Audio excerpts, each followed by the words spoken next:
here at the Capitol Hill in Missouri, in Columbia, Missouri. So it's a great time now. We're going to read our memo. It's a great pleasure to have some of our representatives here. We have the Secretary of the Missouri State Representative, Martin Terry from St. Louis. And thank you for being with us here. We're going to read the urgent memorandum from Mahoro Peace Association to Honorable Mark Rubio, the U.S. Secretary of State, Mr. Masad Boulos, the U.S. Senior Advisor for Africa and State Department in Washington, D.C., but also to the Senate Foreign Relations Committee Chair, Senator Jim Rich from Idaho, the Ranking Member, Jean, but also the House Foreign Affairs Committee, the Congress, Brian Matt, but also the Ranking Member, Gregory Mick. This memo is from Mahoro Peace Association here in the U.S., and it was written on November 20th, 2023. The subject is escalating genocide in Minembwe, Eastern DRC, action needed from U.S. lawmakers.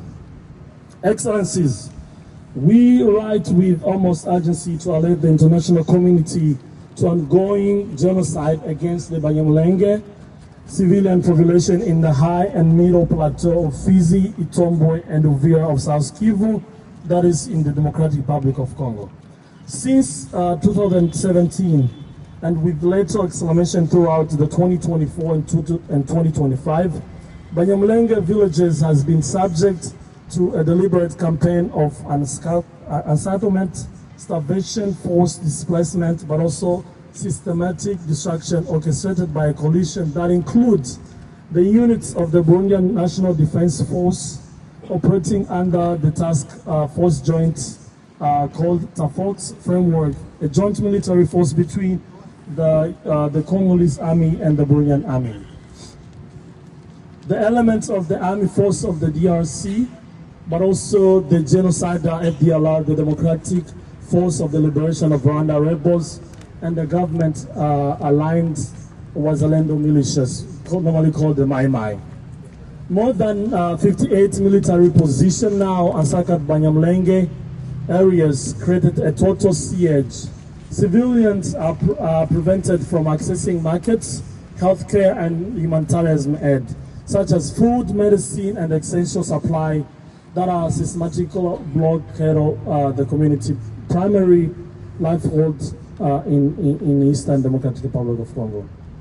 Homes and crops are burned. Drone strikes around our villages. The Congolese army and the Burundian army have repeatedly targeted civilian areas in November 2025 and even after the Doha ceasefire agreement.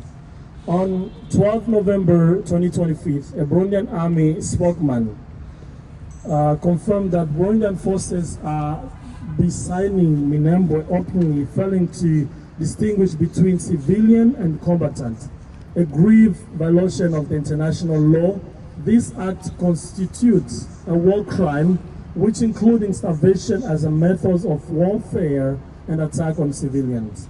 It also constitutes a crime against humanity, which is written in some conventions, such as the Genocide Convention.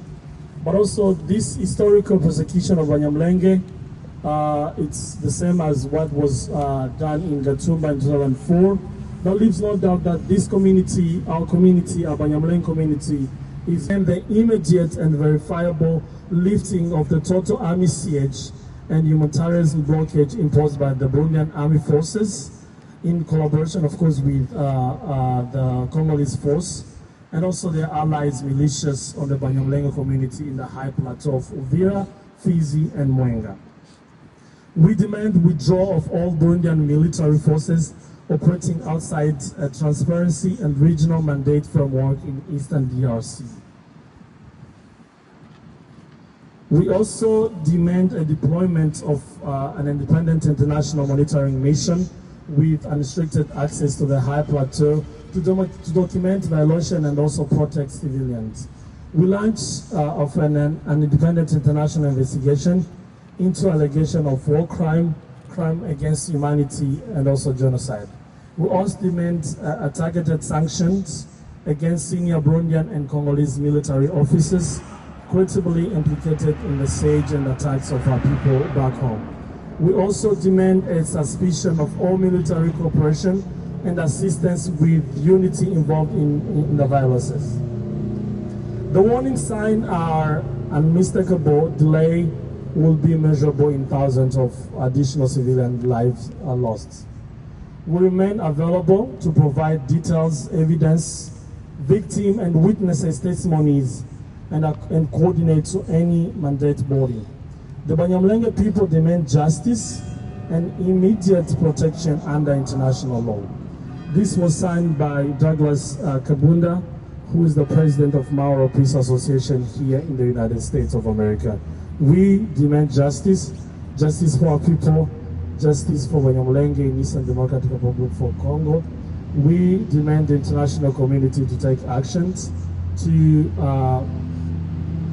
tell the Burundian forces that are operating in the high mountain of Minembwe in our areas to make sure that they are not stopping the humanitarian aid to get to our people. We need food, our people need food, our people need access to health care as any human being. Thank you. I'm going to invite my colleague David. He's going to give another speech. Welcome.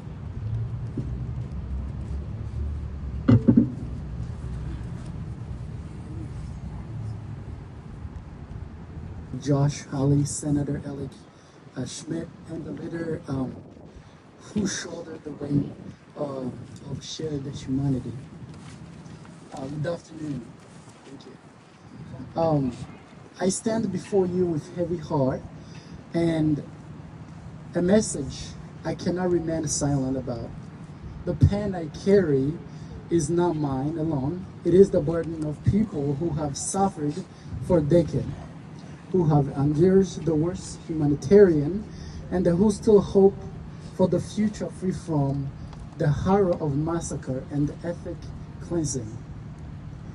I am one of the survivors of the 2004 Gatumba refugee camp massacre, and I where hundreds of innocent lives were taken in a single wave of a brutal violence. The tragedy did not end with the gunfire. The trauma continued to echo through the life of the survivor and all who carry the memory of this atrocity. The scars, both visible and unseen, remain a lasting reminder of the human cost of hatred.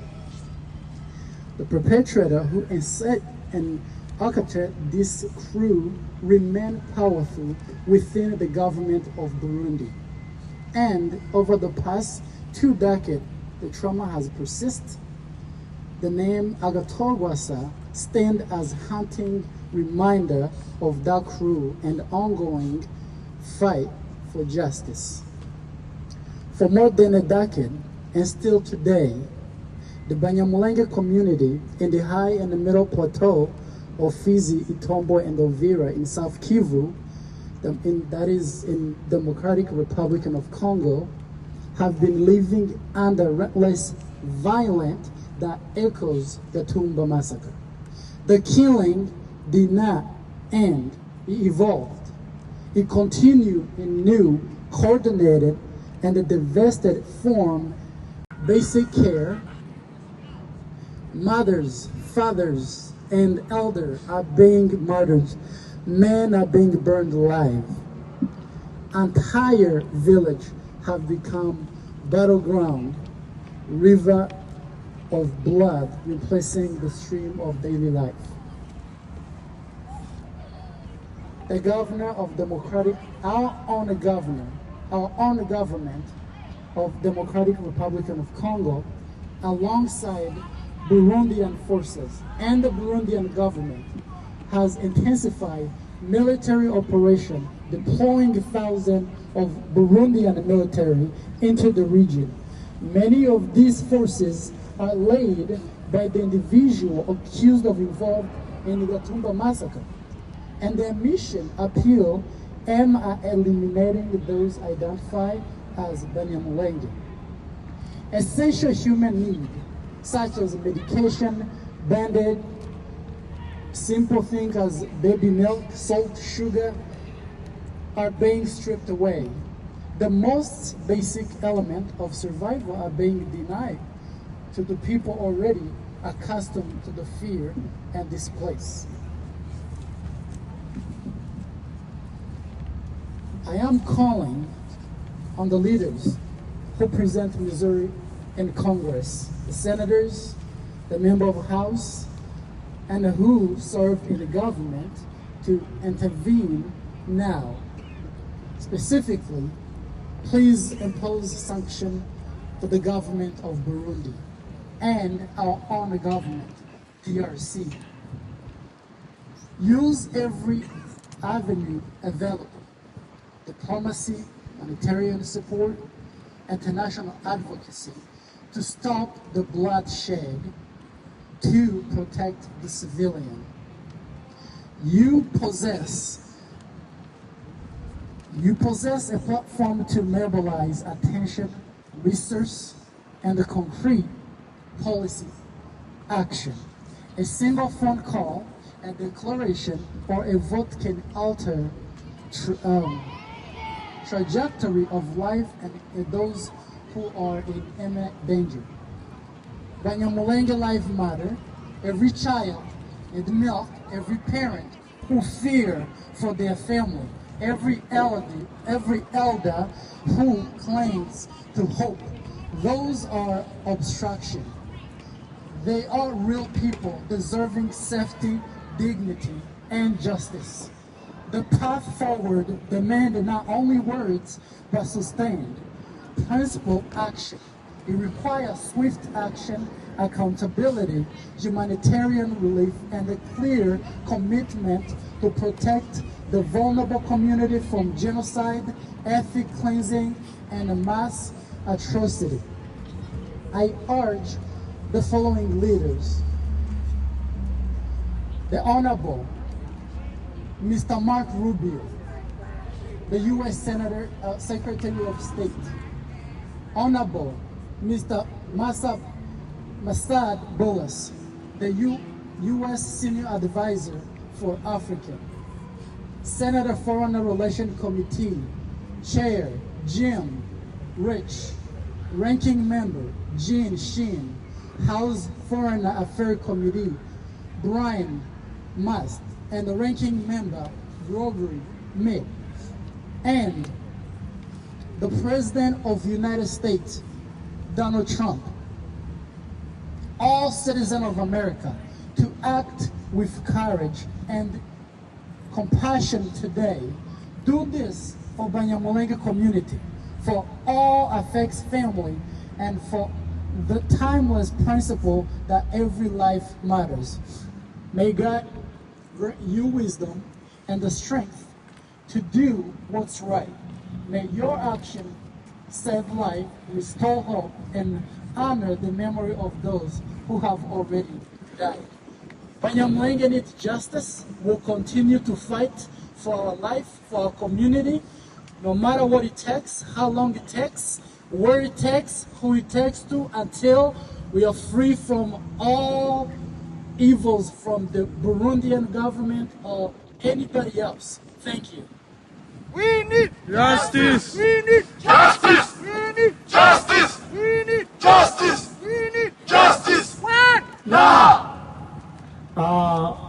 We are going to listen to one of us who's going to give a speech in French. Et il va s'adresser directement à notre gouvernement, le gouvernement du Congo, mais aussi au gouvernement du Burundi. Bienvenue, Brother Jid. Thank you. We need Justice! We need Justice! We need Justice! We need Justice! When? Now! Mon discours, c'est à l'attention de notre gouvernement et au gouvernement burundais. À mon gouvernement, ça fait plus de 8 ans que nous mourons, nous, Banyamulenge, nous, tous ici de Kivu.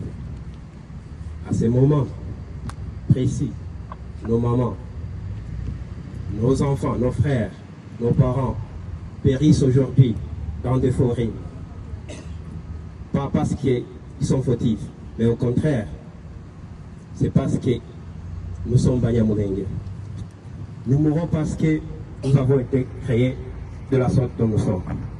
Alors, au gouvernement burundais, ils nous opposent toujours l'occasion de dire qu'ils ont signé des relations bilatérales avec le gouvernement congolais.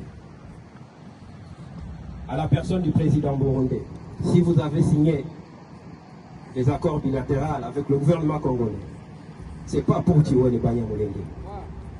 C'est pas pour tuer Banyamulenge, je répète encore une fois. Il y a eu Gatumba, il n'y en aura pas Gatumba chez nous.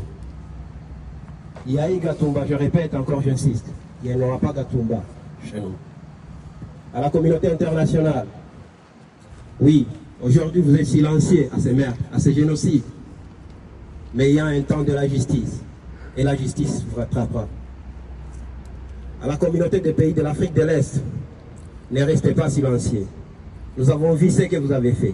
Vous avez jugé bon de quitter au pays, car vous n'avez pas vu l'opportun le moment de faire cela. Aujourd'hui, maintenant, c'est au Banyamulenge, c'est au site Kivu. Ne restez pas silencieux. À la communauté de pays de l'Afrique australe, communément appelée la SADC, oui, nous vous avons vu. Vous n'avez pas pu protéger les Tutsis du Nord Kivu. Aujourd'hui, c'est le tour des Banyamulenge. Ne restez pas silencieux. Car l'histoire vous rattrapera aussi. Et l'histoire est en train d'être écrite. Il y a un moment de la justice. Et un jour, l'histoire vous posera la question à votre silence. Au gouvernement américain, je sais très bien, vous êtes un grand gouvernement, une puissance mondiale. Ne restez pas silencieux. Ne restez pas silencieux aux innocents qui sont meurtris, aux jeunes mamans, aux enfants qui sont meurtris, non pas parce qu'ils ont commis une erreur, mais parce qu'ils ont été créés ou appelés Tutsi ou Banyamulenge. Aujourd'hui, c'est le grand moment de ne pas rester silencieux. À nos frères, partout au monde, soyons unis. Nous appelons à l'unité. Ne restez pas silencieux. Lèvons-nous et défendons les nôtres. Il est le moment, c'est le moment que tout le monde se lève, que nous puissions prononcer cette inaction de la communauté internationale, de notre propre gouvernement et des organisations internationales. Il y a même pas hier, nous avons reçu des rapports de l'OCHA qui montrent